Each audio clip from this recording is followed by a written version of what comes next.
Our second question then, Jeffrey Michael. So you've just been telling me a little bit about how your nonfiction and fiction have always coexisted for you. Now, I was wondering how you've managed to juggle the two and how working between them has benefited your writing. And like you mentioned earlier on as well, how it's actually benefited your son as well. Well, first part of the question, how it's benefited my writing. Mhm.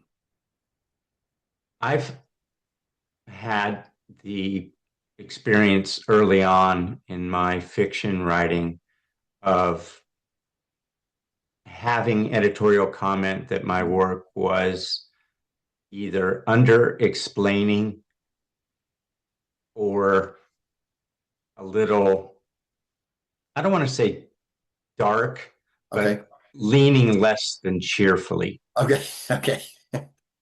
And that was definitely a result of how pattern thinkers see the world. Hmm.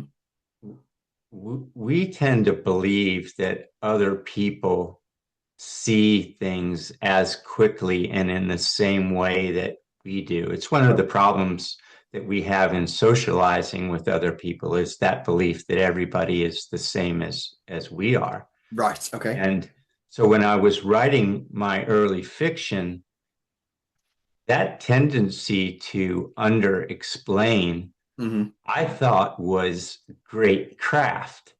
I Right. thought it was trusting a reader that Hmm. would think the same way that I did I see. and would read between the lines in such a way that editors would say, wow, this guy's at the top of his craft. He doesn't give us any more information than he needs to. He can take one word and make it do a lot more work than it was ever designed to do. Right. And, conclude by saying, wow, full stop. Yeah. And that wasn't the case. So when Hmm. I started doing my nonfiction writing, Hmm. what you have to do there is totally different. You have to uh, over explain Yeah. your position and you have to cleverly pepper that writing with some simile and metaphor. Hmm. And one of the things that, to your point, benefited me greatly was I have, since I was a child, made sense of the world through analogies. Okay. And throughout my life, whether it was at uni or in my professional life or just in personal Mhm. relationships, people would always remark about, you know, good gosh, man, is there ever a situation that you can't come up with an instantaneous analogy Okay. for?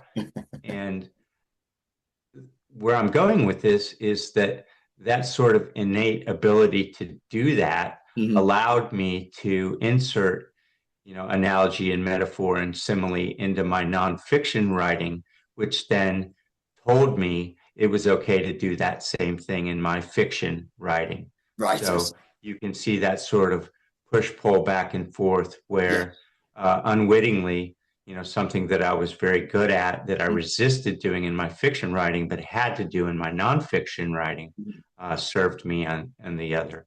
And to the second part of your question, how it's benefited my son, it's Mhm. been in the same vein of benefit.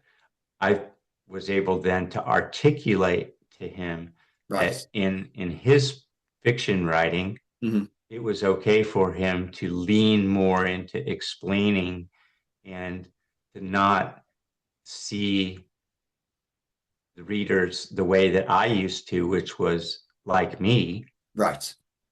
And also in his schoolwork, where the nonfiction and essay form, Hmm. still is very much preeminent in his writing space, that it's okay for him to introduce those similes, metaphors, and analogies into his writing as well. And without dripping into sentimentality, it's also had a tremendous Hmm. effect on my bond with him. you know, Right. we already had that sort of Yeah. instilled within us because of the fact that we're both neurodivergents.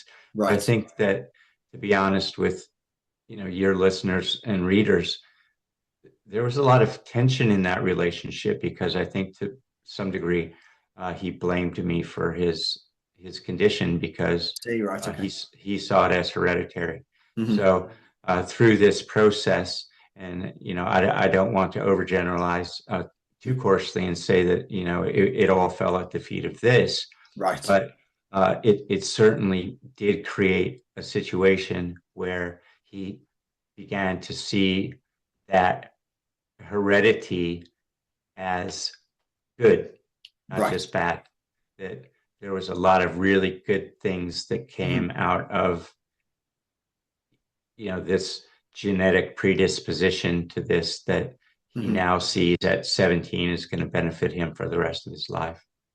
That's just wonderful, isn't it? That it can have that effect. And I'm so pleased it's had that effect for you. Yeah, thank you Thank you. very much for sharing that. That's really interesting as well. Thank you. You're very welcome. That really is interesting and really lovely. Yeah, thank you very much. Thank you, Ross.